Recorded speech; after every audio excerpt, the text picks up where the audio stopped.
मित्रांनो नमस्कार. आपण दिव्यबंधू डेअरी फार्म या यूट्यूब चॅनलवरती आमच्या लाल नेपियरमध्ये आम्ही जे मायक्रो स्प्रिंकलरचं प्लॅनिंग करतो आहे त्याचा हा व्हिडिओ बघत आहात. काम फारच हळू होतं आहे कारण मी थोडं नागपूरमध्ये एका कामामध्ये बिझी असल्यामुळे मला सारखं येणं होत नाही आहे शेतावरती. तर आता आपण बघा मित्रांनो, हा इथे नेपियरचा पहिला तास आहे. म्हणजे त्या साईडला आपला नेपियरची लाईन, मग मधात मायक्रो स्प्रिंकलर, मग इथे परत नेपियर. हा आपण तास सोडून दिला आहे. याच्यात आपण जैविक आच्छादन करू. नेपियरलाच म्हणा किंवा जी रान तुळस असते ती म्हणा, आपण याच्यात बारीक करून चॉप करून ती इथे आच्छादन करू. आणि मग नंतर परत म्हणजे एक लाईन सोडून एक लाईनचं पाणी व्यवस्थापन केलेलं आहे.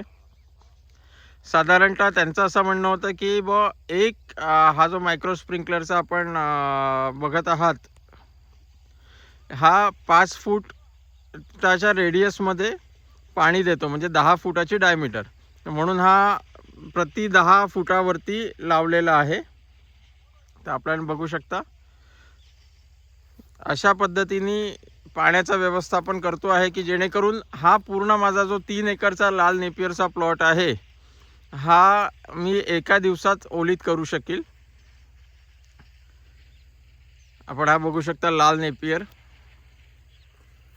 याच्या मधामधात तुम्हाला आपल्या जुन्या हिरव्या नेपियरचं पण दिसतंय, कारण मी इथे मिक्स करून लावला. म्हणजे एक कांडी लाल नेपियर, एक कांडी हिरवा नेपियर, की जेणेकरून गाईंना खाताना एकाच चाऱ्याची सवय लागू नये.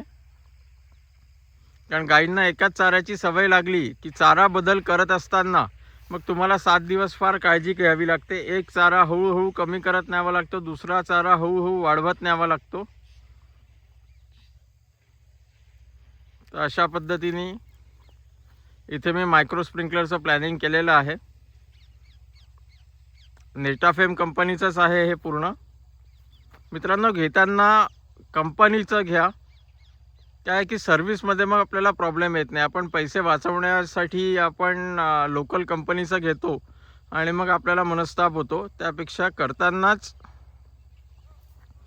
असं प्लॅनिंग करा की ज्यातनं आपल्याला पुढे भविष्यात त्रास होणार नाही. तर हा असा लाल नेपियर आहे. हा खायला गोड असतो. माझ्या इथले माणसं ज्यावेळेला वाढतो त्यावेळेला उसासारखा खातात देखील याला.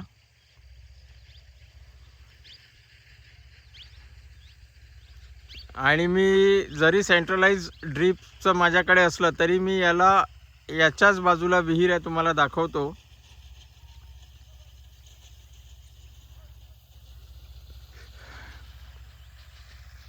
आपण बघू शकता याच्याच बाजूला विहीर आहे.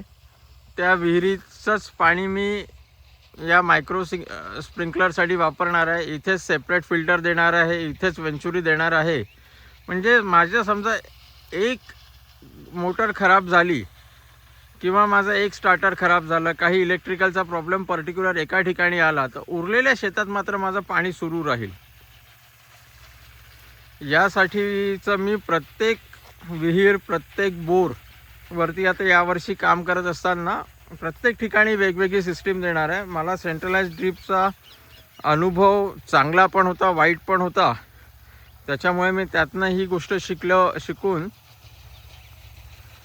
मी आता इथे या पद्धतीने प्रत्येक प्लॉटचं पाणी व्यवस्थापन त्या प्लॉटच्या बाजूच्या विहिरीवरच करत आहे. मित्रांनो, आपणही आपल्या शेतात बघत असाल की जिथे जिथे आपले पाण्याचे बेंड आलेले असतात तिथे असं पाणी वाया जातं आणि ते पाणी वाहत जाऊन मग पिकामध्ये कायमस्वरूपी त्या जमिनीत ओल राहते. तर मी इथे काय केलं, आता याला तर मी वॉल देणारच आहे, पण तरीसुद्धा इथे काम JCBचं सुरू होतंच.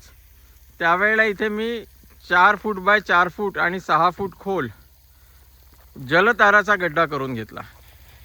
म्हणजे जे एक्सेस वॉटर आपण म्हणजे वाया जात आहे ते पाणी या गड्ड्यामध्ये चाललं आहे.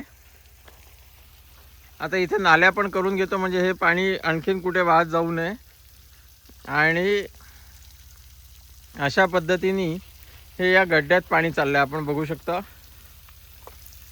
म्हणजे परत पाण्याचं पुनर्भरण आपण करतो आहे.